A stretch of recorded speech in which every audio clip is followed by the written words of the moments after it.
तो ये लाइव तस्वीरें आप देखिए, पीसीसी कार्यालय में मीडिया से मुखातिब मुख्यमंत्री अशोक गहलोत होंगे। वहीं पर देखिए 7 गारंटियों के प्रचार पर रोक का मामला है। इसी बीच में देखिए पीसीसी मुख्यालय में ये तमाम बड़े चेहरे मौजूद हैं। मादे ऐप के बारे में और लाल डाई के बारे में सुप्रीम कोर्ट के रिटायर्ड जज से जांच होनी चाहिए कि ये जो षड्यंत्र किया बीजेपी ने चुनाव चलते हुए, चुनाव जीतने के लिए ये बहुत बड़ा षड्यंत्र है। इसकी जांच होनी चाहिए कि ये किसने षड्यंत्र रचा, किसको पकड़ा वहाँ रायपुर के अंदर, किसे जबरदस्ती साइन करवाए बयान के ऊपर। वही बयान बदल रहा है कि मैं जानते नहीं हूँ बघेल को। तो ये बहुत बड़ी घटना है। ये उसने एक्सपोज कर दिया ईडी को भी और सरकार को भी। तो मेरा मिसयूज किया गया। 10 पेज का पत्र लिखा उस आदमी ने, मेरा कोई संबंध ही नहीं इन बातों से। और लाल डायरी, कौन सी लाल डायरी? ईडी इनके पास, इनकम इनके पास। अगर लाल डायरी इनके पास है तो उस पर कार्रवाई क्या की? ये लोग एक्सपोज तो हो देश के अंदर कि तुम षड्यंत्रकारी बने हुए हो। आप षड्यंत्र करके देश की सरकारों में चुनाव जीतना चाहते हो, मुख्यमंत्री अरेस्ट करना चाहते हो। छापे डाल दिए पीसी बहन के घर पे, 10 घंटे बैठे रहे, कोई एक सवाल नहीं पूछा उनको। उनके बेटों को नोटिस दे दिया, मेरे बेटे को नोटिस दे दिया। इतने हल्के स्तर पे जाकर राजनीति कर रहे हैं लोग।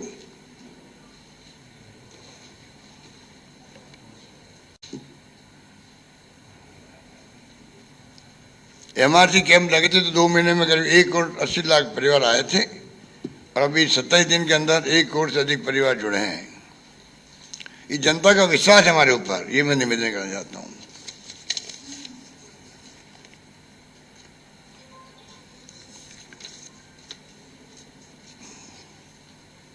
यहाँ ये विज्ञापन देते हैं रेप का।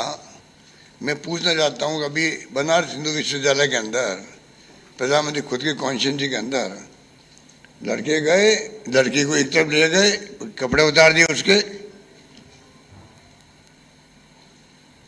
क्या क्या मिसबिहेव किया होगा बच्ची के साथ में, कोई नहीं जानता, उसकी चर्चा ही नहीं है। जो घटना देश में हो रही है, चाहे वो रेसलर की हो, रेसलर की घटनाओं में हिले ही नहीं प्राइम मिनिस्टर। इतना महंगा आरोप लगा मेंबर पार्लियामेंट पर, परवाह नहीं करी उसकी। लड़की जो रात को 2 बजे जला दिया उस लड़की को, कौन सा क्षेत्र था, हाथरस के अंदर। वो एक मानवीय घटना है देश की। उसके माँ बाप को मुंह नहीं देखना दिया लड़की का, लाए दिल्ली से, दाह संस्कार कर दिया। एक पत्रकार आ रहा था केरला से कवर करने के लिए, अरेस्ट कर लिया रास्ते के अंदर। 1.5 साल तक जेल में रहा वो, 10 साल तक। ये घटना हमें आपको मालूम है, बाकी क्या हो रहा है।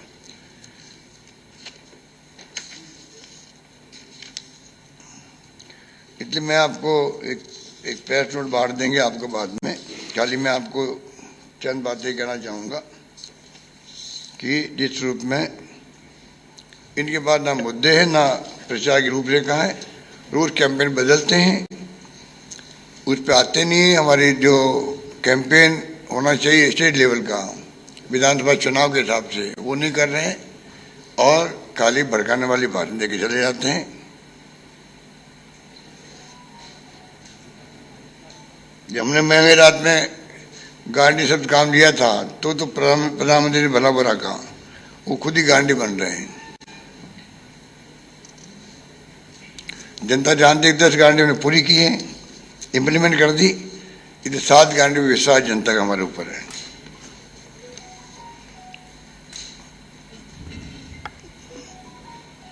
घर घर के अंदर चर्चा है।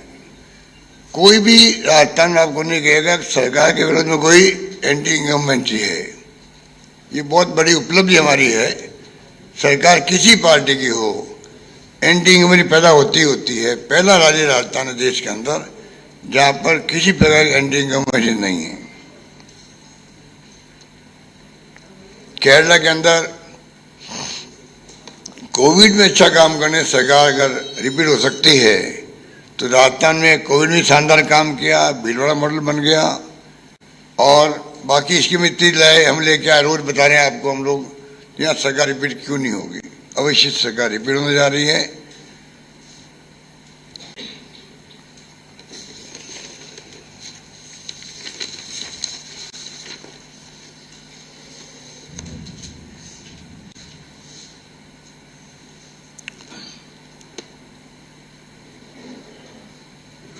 इस बार कई सीटें ऐसी जीतेंगे जो आज तक कभी नहीं जीते हैं।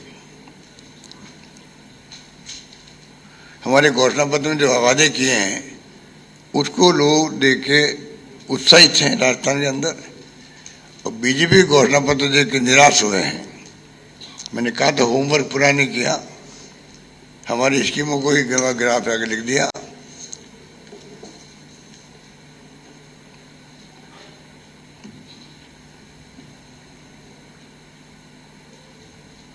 इनको बहुत सारी बातों से दिक्कत है। चिरंजीव से दिक्कत इनको है, अन्नपूर्णा राशन किट से दिक्कत है, फिर बिजली से दिक्कत है इनको, अंग्रेजी मीडियम स्कूल से दिक्कत है, नए जिले बना दिए उससे इनको दिक्कत है, ओपीएस से दिक्कत है।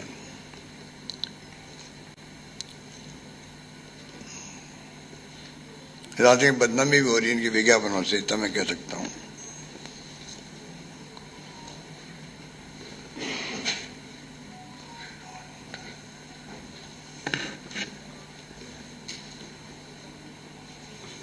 मुझे पूरा यकीन है कि जनता इनको सबक सिखाएगी।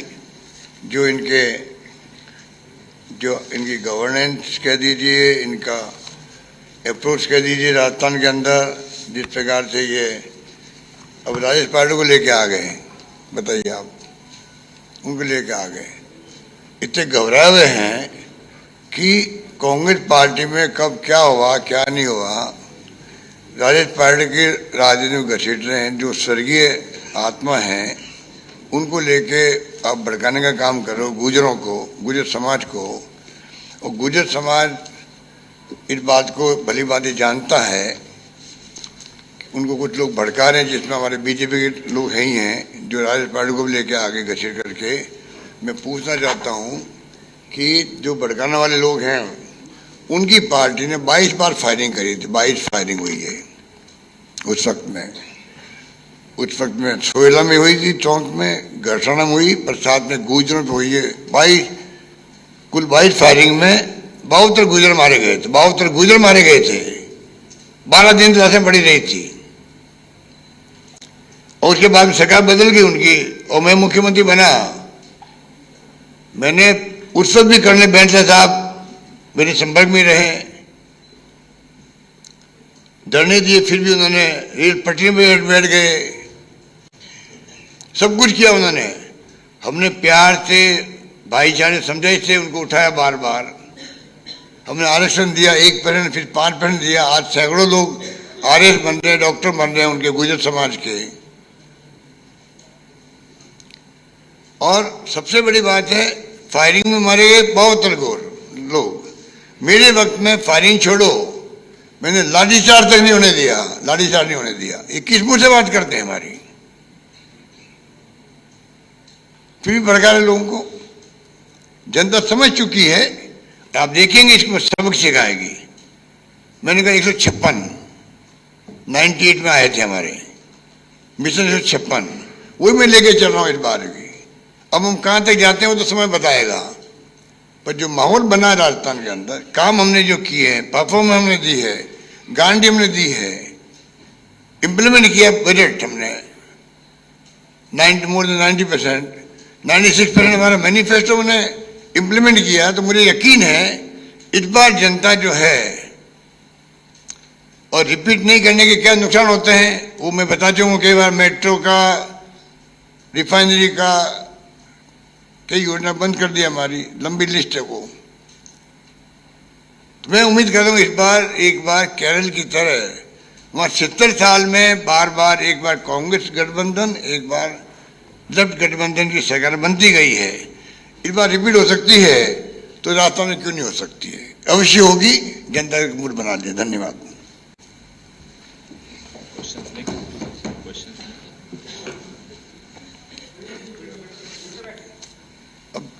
3 के बाद ही क्वेश्चन देना यार, पूछना कर रहे हैं।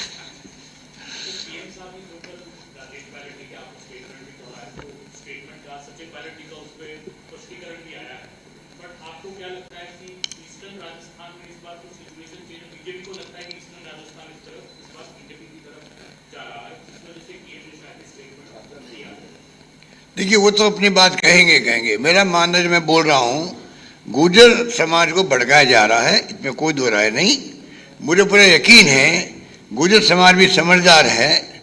अगर 72 गुर्जर मारे गए थे फिर भी आरक्षण नहीं मिला और हमने लाठीचार्ज भी नहीं किया और आरक्षण दे दिया उनको, सैकड़ों बच्चे उनके नौकरी में जा रहे हैं। जिनके घरों में नौकरी लग रही है उनको जाके पूछिए कि क्या स्थिति है, कांग्रेस और बीजेपी के बारे में क्या अप्रोच है।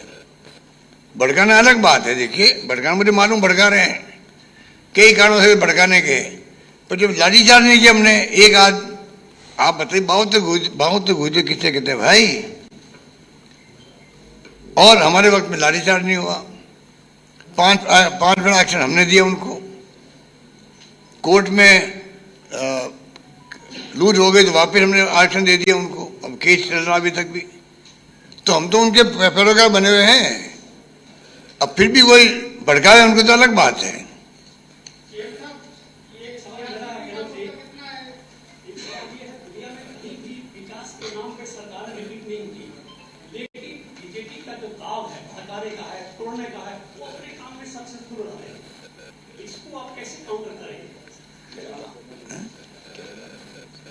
मैं आपको ही तो समझा रहा था कि अगर एक कोरोना के मैनेजमेंट से कैडर गवर्नमेंट रिपीट हो सकती है, तो हमने तो कोरोना मैनेजमेंट के अलावा भी, कोरोना का शानदार मैनेजमेंट था, भीलवाड़ा मॉडल बन गया, कोई भूखा नहीं सोएगा मैंने कहा, करके दिखा दिया, अच्छा इलाज किया, कोई ऑक्सीजन से मरा नहीं राजस्थान के अंदर, शानदार काम हुआ। उसके बाद में जो हमने कानून पास किए हैं, अगर आप पढ़ेंगे उनको देखेंगे, जो हमने स्कीम लेके आए हम लोग, आज राजस्थान आज़ादी के बाद में पहली बार देश के राज्यों में चर्चा में आया हुआ है। क्यों आया हुआ है? अन्य राज्य सरकारें यहाँ अधिकारियों को भेजती है पूछने के लिए आपने ओपीएस लागू कैसे किया, आपकी चीनी योजना के बैकग्राउंड में कैसे हम इसको इम्प्लीमेंट कर सकते हैं कि हमारे यहाँ पे भी आप सोच सकते हैं 6-7 राज्यों के लोग तो आ चुके हैं। तो हमारी स्कीमें भी शानदार है, हमारी परफॉर्मेंस भी शानदार है 5 साल की। और मैं समझता हूँ उनको तकलीफ एक ही है, हॉर्स ट्रेडिंग करने के बावजूद भी सरकार नहीं गिरा पाए। वो तकलीफ उनको दुख दे रही है, इसलिए आग लगी हुई इनके दिलों के अंदर। वो आग बार बार जो उछलती है और वो धवा बोलते हैं, राजस्थान पे बोलते हैं, राजस्थान के मुख्यमंत्री बोलते हैं, छत्तीसगढ़ के सीएम को तो तंग कर रखा है पिछले 8 महीने से।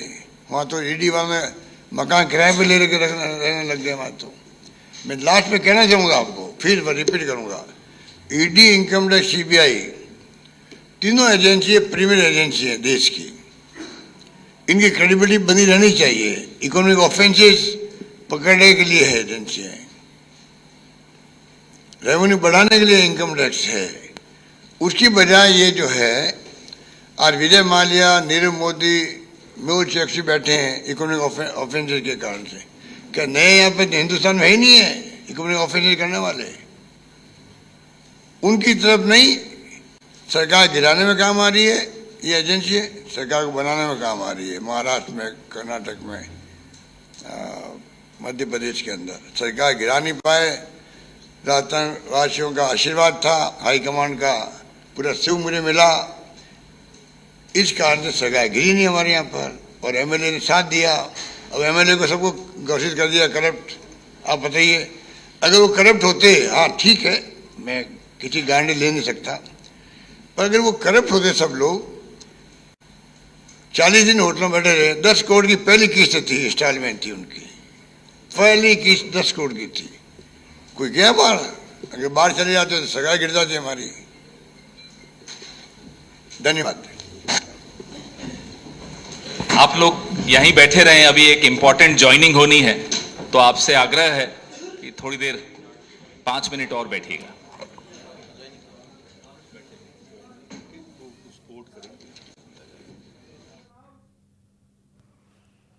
तो मुख्यमंत्री अशोक गहलोत को आपने सुना, जहां पर राजस्थान में आज से चुनाव प्रचार का दौर थम जाएगा। इस बीच में देखिए 25 नवंबर को वोटिंग होनी है, लेकिन सभी पार्टियां अपनी जीत के लिए इस आखिरी कोशिश में जुटी हुई है। वहीं पर मुख्यमंत्री अशोक गहलोत ने आज जयपुर के पीसीसी कार्यालय में मीडिया से मुखातिब हुए। वहीं पर देखिए बीजेपी सरकार पर जमकर निशाना साधा मुख्यमंत्री अशोक गहलोत ने। देखिए यहां पर भाजपा के घोषणा पत्र में ओपीएस का जिक्र तक नहीं है। बीजेपी के विज्ञापन से राजस्थान की बदनामी हुई है, ये सभी बातें कही मुख्यमंत्री अशोक गहलोत ने। देखिए सीएम ने कहा कि जिस प्रकार से राजस्थान में प्रचार चल रहा है, बीजेपी ने धावा बोल दिया है, हमारी सरकार वो नहीं गिरा पाए, जब फेल हो गए तो उनको ये झटका लगा और प्रदेश में बार बार सांसद, मंत्री, प्रधानमंत्री ने धावा बोला हुआ है। मुख्यमंत्री ने कहा कि 25 तारीख तक ये लोग हमारे मेहमान हैं, फिर से ये लोग मुंह नहीं दिखाएंगे। षड्यंत्र करने वाले लोग, देखिए केंद्र की सरकार पर जमकर हमलावर हुए मुख्यमंत्री अशोक गहलोत। इस बीच में देखिए यहां पर अपनी योजनाओं के बारे में भी उन्होंने जानकारी दी, 7 गारंटियों को लेकर भी उन्होंने बात कही। वहीं पर बीजेपी के संकल्प पत्र, घोषणा पत्र को लेकर उन्होंने कहा कि हमारी ही योजनाओं के तौर पर ये नाम रखे, उसी आधार पर अपने संकल्प पत्र को लेकर आए हैं। वहीं पर भाजपा वाले षड्यंत्र करके चुनाव को जीतना चाहते हैं, ऐसे आरोप लगाए मुख्यमंत्री अशोक गहलोत ने भारतीय जनता पार्टी पर। मुख्यमंत्री अशोक गहलोत ने उदयपुर में हुए कन्हैया लाल मर्डर का भी जिक्र किया। उन्होंने कहा कि बीजेपी के नेता ही कन्हैया लाल के मर्डर में शामिल थे।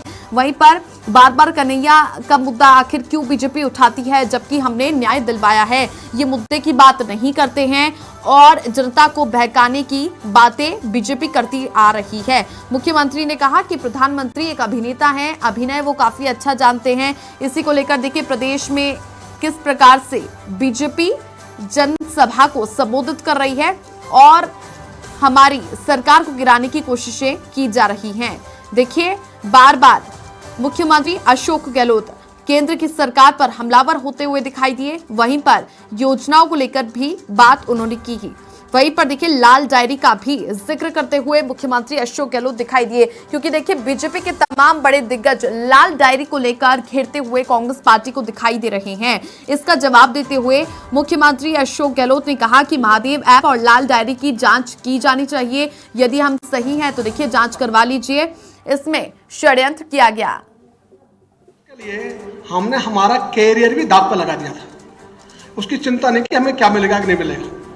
और दिल्ली में जब हमारी 14 स्टेटों की कॉन्फ्रेंस हुई, उस हमने रिजॉल्व किया ये समय प्राप्त करने का नहीं, बलिदान देने का है। और हमने कहा किसानों की खुशहाली के बिना आज़ादी अधूरी है।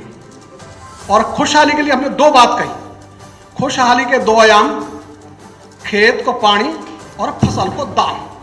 और ये दोनों काम इस घोषणा पत्र में कांग्रेस ने पूरे किए। इसका हमने कल भी पत्रकार वार्ता आप लोगों के साथ मिलकर ये अनाउंस किया, बिना किसी शर्त के हमने कहा हम इस बार राजस्थान के किसान कांग्रेस का समर्थन करेंगे, सहयोग करेंगे और हम चाहेंगे ये दोनों काम पूरे हो। इसलिए कांग्रेस फिर से राजस्थान की कमान संभाले और इसके लिए पूरे राजस्थान की समृद्धि के लिए जो काम शुरू किया है वो करें। और मैं एक छोटा सा कंपैरिजन करना चाहूंगा, मैंने दोनों घोषणा पत्र पढ़े, उसके बाद हमने निर्णय लिया है। भाजपा के घोषणा पत्र में न्यूनतम समर्थन मूल्य पर खरीद की गारंटी के कानून का जिक्र ही नहीं है, उल्लेख ही नहीं है कहीं। उन्होंने छोड़ दिया इसको, तो भूल गए वो तो। जबकि मेरी 2012 से लेकर अब तक बीजेपी का ऐसा कोई बड़ा नेता नहीं होगा जिसके सामने मेरी आमने सामने बातचीत नहीं हुई हो। आमने सामने बातचीत हुई माननीय प्रधानमंत्री जी से भी, एक बार नहीं 2 बार। और राजनाथ सिंह जी ने तो मेरे साथ उनका एक ये चैप्टर मैं लिखूंगा, तो हमने जो कानून बनाया वो एक चैप्टर उनका हाथ का लिखा हुआ है, आज उनके हाथ की लिखी हुई कॉपी मेरे पास है। तो ये उन्होंने इतना कहने के बाद भी ये काम उन्होंने छोड़ दिया। उन्होंने कमेटी बनाई, उस कमेटी की जो रिपोर्ट है, जो इनर रिपोर्ट है, वो लगभग पूरी हो चुकी, लेकिन अनाउंस नहीं कर रहे। उसमें क्या करेंगे ये नहीं कर रहे। तो हमने जो अपेक्षा की कांग्रेस से, उन्होंने इस बार अपने घोषणा पत्र में ये साहसिक पहल की, एमएसपी की खरीद के गारंटी के कानून की घोषणा की। ये साहसिक पहल है और ये व्यवस्था परिवर्तन की दिशा में एक महत्वपूर्ण कदम है, जिसके आज पूरे देश को आवश्यकता है कि व्यवस्था परिवर्तन हो। तो व्यवस्था परिवर्तन की दिशा में ये महत्वपूर्ण कदम कांग्रेस ने उठाया। इससे राजस्थान के किसान गदगद है, खुश है। और दूसरा जो मुख्य मुद्दा था, राजस्थान के उज्जवल भविष्य के लिए पूर्वी राजस्थान नहर परियोजना भाजपा ने भी अपने घोषणा पत्र में लिखा है, कांग्रेस ने भी लिखा है, लेकिन अंतर क्या है? भाजपा ने जो लिखा है उसमें लिखा उन्होंने केंद्र से मिलकर यहां से शुरू किया है। एमएसपी ईआरसीपी को हम समयबद्ध रूप से पूरा करने का आगे बढ़ेंगे। जैसे उन्होंने ये लिखा कि हम केंद्र से मिलकर, तो केंद्र ने यहां की जो डीपीआर थी 2017 की, जिसमें राजस्थान को प्राप्त होने वाले पानी की मात्रा 3510 मिलियन घन मीटर थी, जो केंद्र ने भी नहीं तैयार की है। पीकेसी, पार्वती काली सिंध चंबल परियोजना, इसको दोनों का क्लब करके उसमें राजस्थान को प्राप्त होने वाला पानी वे तो बता रहे 2464 मिलियन घन मीटर, जबकि वास्तव में होगा 1775 मिलियन घन मीटर। क्यों? वो कह रहे हैं जो पीने का पानी है उसको जो बेस्ट होगा उसको हम कलेक्ट करेंगे, तो 689 मिलियन घन मीटर वो जोड़ दिया। कहीं दुनिया में जुड़ा नहीं आज तक, तो ये जोड़ रहे हैं। इसलिए 1775 वास्तव में पानी प्राप्त होगा और राजस्थान के 13 जिलों को पीने के पानी के लिए जो आवश्यकता है वो है 2369.81 मिलियन घन मीटर की। तो जब पीने का पानी पूरा नहीं होगा, तो जो आपने उसमें 2017 की डीपीआर में 2,02,000 हेक्टर नया कमांड एरिया और जो 26 बांध भरने से 80,878 हेक्टर भूमि में पुनः सिंचाई शुरू होगी, उस सब पर पानी भर गया। इसलिए वो पानी बचेगा ही नहीं। तो 3510 का अगस्त में हमको 1775 प्राप्त होगा, तो फिर काम कैसे चलेगा? और इस संबंध में हमारी 1.5 घंटे की लंबी चर्चा हुई श्रीमान गजेंद्र सिंह शेखावत से, उनके बुलावे पर। मैंने कहा जी आपने ये जो किया है किसानों के साथ अन्याय कर दिया, राजस्थान के साथ अन्याय कर दिया।